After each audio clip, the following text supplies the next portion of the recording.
dalam sistem pemerintahan modern. Keduanya memiliki peran vital dan saling terkait dalam menjalankan fungsi negara.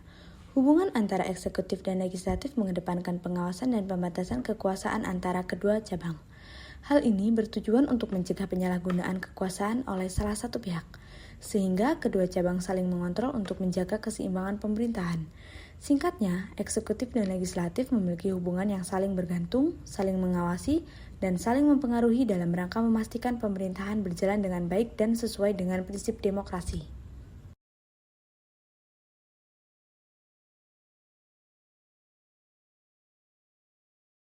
Definisi eksekutif.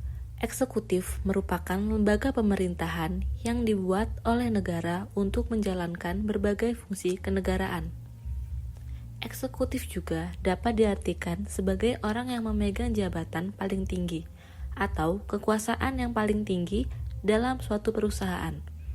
Secara sederhana, eksekutif dapat disebut juga sebagai pemerintahan.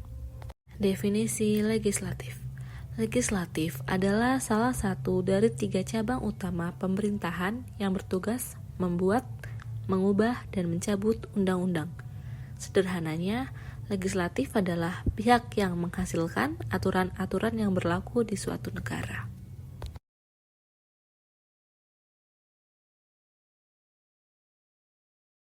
Peran dan tanggung jawab utama eksekutif.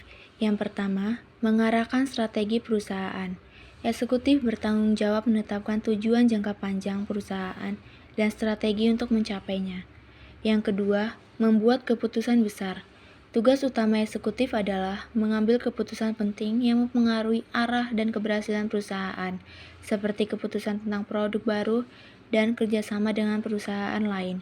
Yang ketiga, mengelola sumber daya. Eksekutif memastikan sumber daya yang ada seperti uang, waktu, dan tenaga kerja yang digunakan dengan bijak dan efektif. Mereka menentukan alokasi anggaran, waktu proyek, dan siapa yang bertanggung jawab atas tugas-tugas tersebut.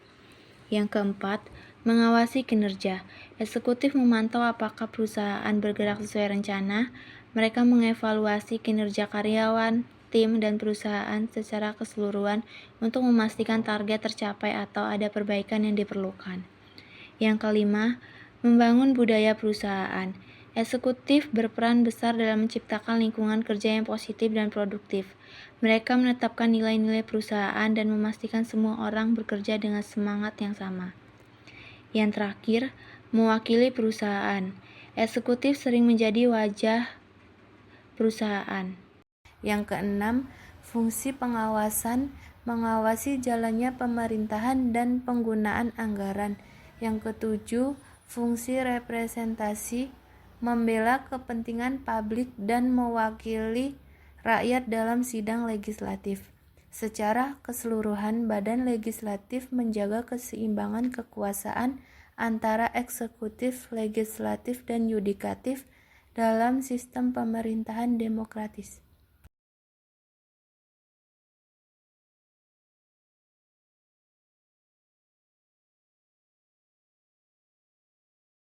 Mekanisme kerjasama eksekutif dan legislatif. Yang kesatu yaitu adanya pertemuan. Pertama yaitu pertemuan eksekutif dan legislatif bertemu secara rutin untuk membahas kebijakan dan program. Yang kedua, pengajuan rancangan undang-undang. Eksekutif dapat mengajukan rancangan undang-undang ke legislatif. Yang ketiga, ada pembahasan rancangan undang-undang, yaitu pembahasan rancangan undang-undang. Legislatif membahas rancangan undang-undang dan dapat melakukan revisi sebelum disahkan menjadi undang-undang. Yang keempat, ada pengesahan rancangan undang-undang. Keempat, pengesahan rancangan undang-undang disetujui oleh legislatif. Rancangan undang-undang disahkan menjadi undang-undang oleh eksekutif. Kerjasama antara eksekutif dan legislatif sangat penting dalam sistem pemerintahan karena keduanya memiliki peran dan wewenang yang saling melengkapi. Melalui mekanisme ini, eksekutif dan legislatif saling melengkapi untuk menjalankan fungsi pemerintahan yang secara efektif.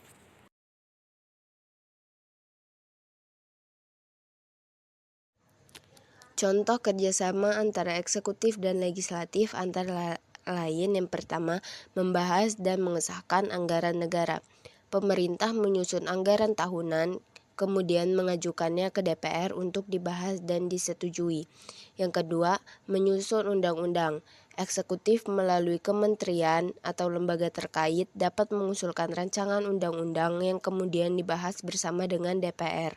Yang ketiga, pemilihan kepala negara. Eksekutif dipilih langsung oleh rakyat, legislatif berperan dalam proses konfirmasi dan menetapkan pejabat tinggi lainnya seperti menteri kabinet yang harus disetujui oleh DPR.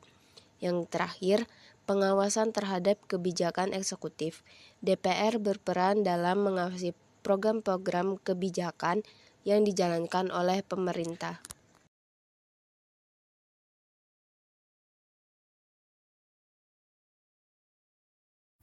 Tantangan dalam hubungan eksekutif dan legislatif.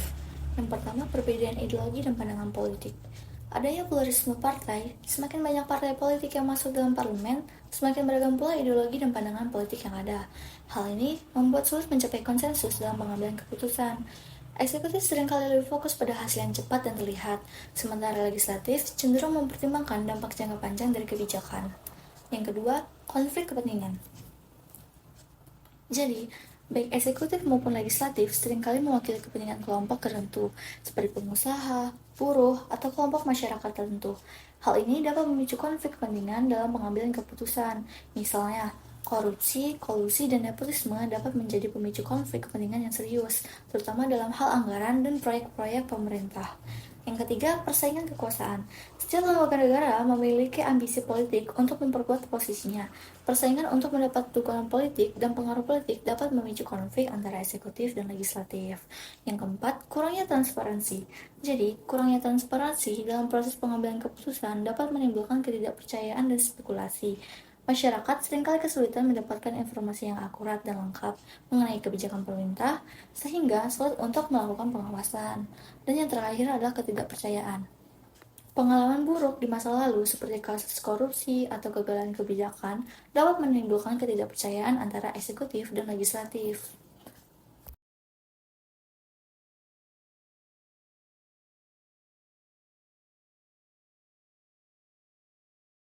Penyelesaian konflik di antara eksekutif dan legislatif dapat dilakukan dengan pola hubungan komunikasi. Berikut adalah beberapa cara yang dapat dilakukan untuk mengatasi konflik. Yang pertama, mediasi. Pihak ketiga yang bersifat netral membantu kedua belah pihak untuk berunding dan mencapai kesepakatan. Dan yang kedua, negosiasi. Pihak yang berkonflik melakukan komunikasi aktif untuk membahas motif terjadinya konflik.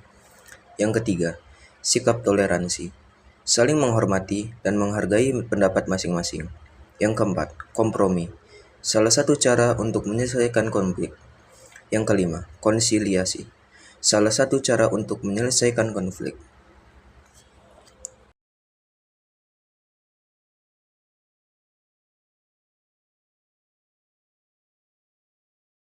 Hubungan harmonis antara lembaga eksekutif dan legislatif sangat penting dalam menjalankan pemerintahan yang efektif dan stabil. Alasannya karena 1. Efektivitas pembuatan kebijakan. Eksekutif bertugas melaksanakan kebijakan, sedangkan legislatif berwenang membuat undang-undang. Hubungan yang baik memungkinkan kedua lembaga ini bekerja sama dalam menyusun kebijakan yang efektif, sesuai dengan kebutuhan masyarakat dan sejalan dengan visi pembangunan nasional. 2. Pengawasan yang konstruktif. Lembaga memiliki fungsi pengawasan terhadap eksekutif, memastikan kebijakan dan anggaran dijalankan sesuai ketentuan. Jika hubungan harmonis, pengawasan akan berjalan lebih konstruktif tanpa menghambat kinerja pemerintah. Ini mencegah konflik yang kontraproduktif, seperti saling menyalahkan atau penundaan implementasi kebijakan. 3. Kepastian hukum dan stabilitas politik. Hubungan yang baik antara eksekutif dan legislatif mendukung stabilitas politik dan kepastian hukum. Dengan dukungan legislatif, kebijakan yang dikeluarkan eksekutif cenderung mendapatkan legitimasi yang lebih kuat sehingga bisa diterima masyarakat dengan lebih baik. 4. Pengambilan keputusan yang cepat dan efisien. Komunikasi yang harmonis memudahkan proses pengambilan keputusan, terutama saat menghadapi krisis atau kondisi darurat. Dengan saling mendukung, pemerintah dapat merespon cepat tanpa tersedat di proses legislasi. 5. Mewujudkan kesejahteraan rakyat. Tujuan utama pemerintah adalah meningkatkan kesejahteraan rakyat. Kerja sama yang baik antara eksekutif dan legislatif memungkinkan implementasi program pembangunan berjalan lancar, baik dalam bidang pendidikan, kesehatan, infrastruktur, maupun sektor lainnya. Singkatnya, hubungan harmonis ini memungkinkan kedua lembaga menjalankan perannya dengan saling mendukung, menciptakan pemerintahan yang produktif, stabil, dan mampu memenuhi kebutuhan.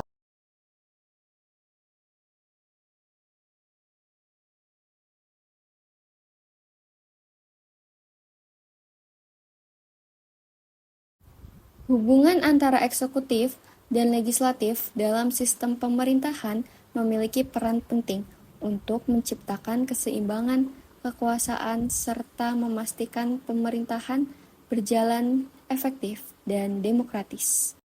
Singkatnya, hubungan harmonis ini memungkinkan kedua lembaga menjalankan perannya dengan saling mendukung, menciptakan pemerintahan yang produktif, stabil, dan mampu memenuhi kebutuhan masyarakat.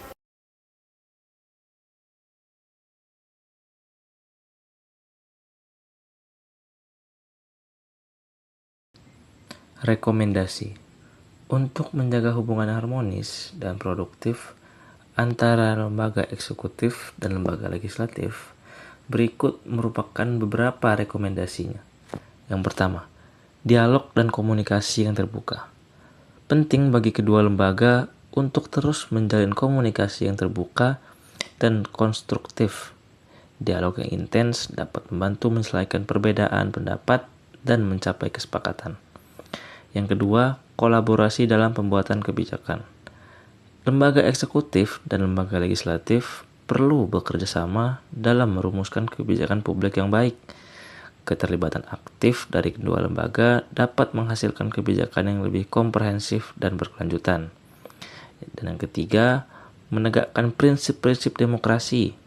Kedua lembaga ini harus senantiasa menjunjung tinggi prinsip-prinsip demokrasi seperti transparansi, akuntabilitas, dan partisipasi publik.